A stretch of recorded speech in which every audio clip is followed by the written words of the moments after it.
ఇవాళ governor Jishnu Dev వర్మను కలవనుంది BRS బృందం. Party working president KTR సారథ్యంలో సాయంత్రం గవర్నర్ను కలిసి సింగరేణి కుంభకోణంపై వివరాలు అందజేయనుంది. సింగరేణి కుంభకోణంలో CM Revanth, deputy CM Bhatti Vikramarka, ఇతర మంత్రుల పాత్రపై బీఆర్ఎస్ నేతలు ఫిర్యాదు చేయనున్నారు. సింగరేణిలో లూటీకి సంబంధించి గవర్నర్కు సాక్ష్యాధారాలతో కూడిన నివేదిక ఇవ్వనున్నారు. కాంగ్రెస్ ప్రభుత్వం అవినీతిలో కూరుకుపోయిందని, ముఖ్యంగా సింగరేణి సంస్థలో వేల కోట్ల రూపాయల ప్రజాధనాన్ని యథేచ్ఛగా లూటీ చేస్తుందని గవర్నర్కు తెలపనున్నారు. ఈ భారీ కుంభకోణంపై సమగ్ర విచారణ జరిపించి బాధ్యులపై కఠిన చర్యలు తీసుకోవాలని బీఆర్ఎస్ బృందం గవర్నర్ను కోరనుంది.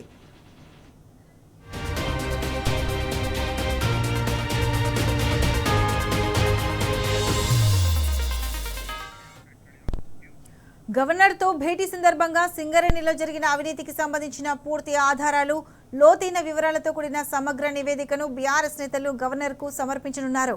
సింగరేణి లాంటి ప్రతిష్టాత్మక సంస్థలో జరిగిన ఈ భారీ కుంభకోణంలో ముఖ్యమంత్రితో పాటు వారి కుటుంబ సభ్యులు, ఉప ముఖ్యమంత్రులు నేరుగా భాగస్వాములయ్యారని తెలుపనుంది. ఈ వ్యవహారంపై రాజ్యాంగబద్ధమైన పదవిలో ఉన్న గవర్నర్ వెంటనే స్పందించి తగిన చర్యలు తీసుకోవాలని బీఆర్ఎస్ నేతలు విజ్ఞప్తి చేయనున్నారు. రాష్ట్ర సంపదను కాపాడాల్సిన బాధ్యతను విస్మరించి ఇంతటి భారీ స్కామ్లో భాగస్వాములైన ముఖ్యమంత్రికి, ఇతర మంత్రులకు పదవిలో కొనసాగే నైతిక హక్కు లేదని బీఆర్ఎస్ స్పష్టం చేసింది. ఇదే అంశాన్ని గవర్నర్కు తెలియజేయనుంది. గవర్నర్ను కలిసే బీఆర్ఎస్ బృందంలో పార్టీ ఎమ్మెల్యేలు, ఎంపీలు, ఇతర సీనియర్ నాయకులు ఉంటారు.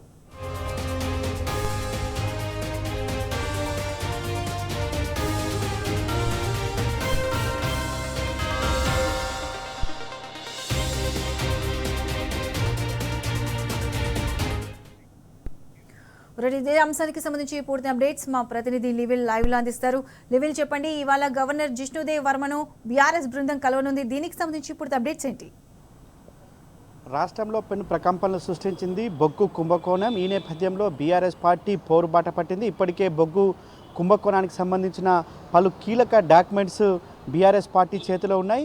దీనికి సంబంధించి పెద్ద ఎత్తున పోరాటం చేస్తుంది. అవినీతి ఖచ్చితంగా రూపుమాపాలంటే ఇటు సిట్టింగ్ జడ్జితో విచారణ కానీ, లేదంటే కేంద్ర దర్యాప్తు బృందంతో విచారణ జరిపించాల్సిన అవసరం ఉందని చెప్పేసి బీఆర్ఎస్ పార్టీ చెప్తుంది. ప్రధానంగా మాజీ మంత్రి ఎమ్మెల్యే హరీష్ రావు మొట్టమొదటిసారి నైని బొగ్గు బ్లాక్కు సంబంధించిన అంశాన్ని లేవనెత్తారు. అందులో పలు కీలక అంశాలను కూడా ప్రస్తావిస్తూ దాదాపు 1400 కోట్ల పైచీలకు కుంభకోణం జరిగింది. సైట్ విజిట్ సర్టిఫికేషన్ అనేది గతంలో ఎన్నడూ లేదు.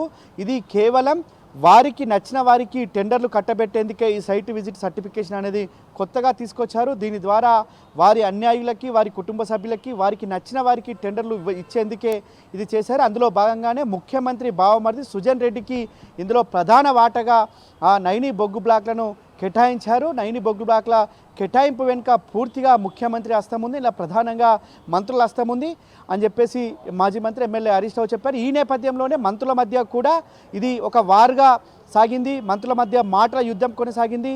మంత్రుల మధ్య కాదు, 2 ఛానళ్ల మధ్య కూడా ఇది వివాదంగా నెలకొంది. పూర్తిగా బొగ్గు కుంభకోణంలో ఇటు మంత్రుల పాత్ర ఉన్నదని 2 మీడియా ఛానళ్ళు ప్రధానంగా ఒకరిపై ఒకరు దుమ్మెత్తిపోసిన పరిస్థితి కనిపిస్తుంది. ఈ నేపథ్యంలో మళ్ళీ మీడియా సమావేశం ఏర్పాటు చేసి భట్టి విక్రమార్క చెప్తూ ఇది అవును, నైని బొగ్గు బ్లాక్ విషయంలో కొంత అవకతవకలు జరిగి ఉండొచ్చు, ఈ టెండర్లు మేము రద్దు చేస్తున్నామని చెప్పిన పరిస్థితికి వచ్చిందంటే ఖచ్చితంగా దీనిపై పెద్ద ఎత్తున అవినీతి ఆరోపణలు ఉన్నాయి. అవినీతి ముద్ర పడింది. ఒక నైని బొగ్గు బ్లాక్ టెండర్లు రద్దు చేస్తారంటే ఖచ్చితంగా ఇది పెద్ద ఎత్తున కుంభకోణం జరిగిందని చెప్పేసి ఇవాళ యావత్ తెలంగాణ సమాజం అని చెప్తుంది. ఆ నేపథ్యం సమావేశం ఏర్పాటు చేసి మరొకసారి మాజీ మంత్రి బీఆర్ఎస్ వర్కింగ్ ప్రెసిడెంట్ కేటీఆర్ కూడా ఇదే విషయాన్ని స్పష్టం చేశారు. అయినప్పటికీ కూడా విచారణలో ఎలాంటి ముందడుగు వేయకపోవడంతో మళ్ళీ హరీష్ రావు మీడియా సమావేశం ఏర్పాటు చేసి ఇటు ఒక బొగ్గు కుంభకోణమే కాదు, ఇవాళ నైని బొగ్గు బ్లాక్ టెండర్లను రద్దు చేస్తానని చెప్పారు. నైని బొగ్గు బ్లాక్ టెండర్లు రద్దు చేయడం అయితే ఇది ఏదైతే అవినీతి కూపంలో కూరుకుపోయిన నైని బొగ్గు బ్లాక్ ఒకటే కాదు, మిగతా 7 టెండర్లు కూడా రద్దు చేయాలి. ఇదే తరహా అక్కడ కూడా ప్రీ సర్టిఫికేట్ విజిట్ సర్టిఫికేషన్ ఏదైతే ఉందో అది పూర్తిగా రద్దు చేసినప్పుడే ఇది ఆ కుంభకోణం అంతా బయటకు వస్తుంది. దానిపైన కూడా విచారణ జరగాలి. మరోపక్క డీజిల్కి సంబంధించిన వ్యవహారం కూడా ఇందులో దాగి ఉంది. ముఖ్యంగా డీజిల్ సంబంధించిన వ్యవహారంలో కూడా వాళ్ళ ప్రభుత్వ పెద్దలకు ముడుపులంటాయి. ఇందులో చాలామంది మంత్రులు కూడా ఇన్వాల్వ్మెంట్ అయ్యారు. ఆ మంత్రుల పాత్ర పైన కూడా సిట్టింగ్ జడ్జి విచారణ జరిపించాలి, లేదంటే సిబిఐ విచారణ జరిపించాలని బీఆర్ఎస్ పార్టీ పట్టుబట్టింది. అయినప్పటికీ కూడా ప్రభుత్వంలో ఉల్కు పలుకు లేకపోవడంతో మరోపక్క సోలార్ పవర్ కావచ్చు, జైపూర్ పవర్ ప్లాంట్కి సంబంధించిన విషయంలో కూడా ఏదైతే ఈ థర్మల్ బొగ్గు సంబంధించిన విషయంలో కూడా కుంభకోణం జరిగింది. వీటన్నింటిపైన విచారణ జరిపించాలి. ఈ దర్యాప్తు బృందం ఇవాళ రాష్ట్ర ప్రభుత్వం ఆధీనంలో ఉండే సిట్టు విచారణ దమ్ముంటే వారిపైన వేసి విచారణ చేసి కేంద్ర దర్యాప్తు బృందాలకు విచారణకు సహకరించాలి, కేంద్ర ప్రభుత్వానికి లేఖ రాయాలని చెప్పేసి కూడా కోరారు. ఈ నేపథ్యంలో కిషన్ రెడ్డికి సైతం లేఖ రాశారు. కిషన్ రెడ్డి 2 రోజులు అడావిడి చేశారు. మళ్ళీ అది ఏమైందో ఏమో మళ్ళీ అది పక్కన పడేసిన నేపథ్యంలో బీఆర్ఎస్ పార్టీ ఒక అడుగు ముందుకేసింది.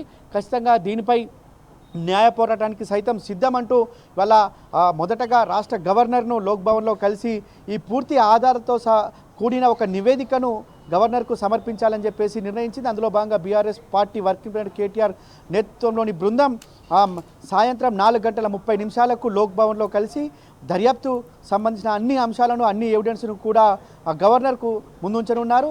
దీనిపై కేంద్ర దర్యాప్తు బృందానికి కూడా గవర్నర్ సిఫార్సు చేయాలి.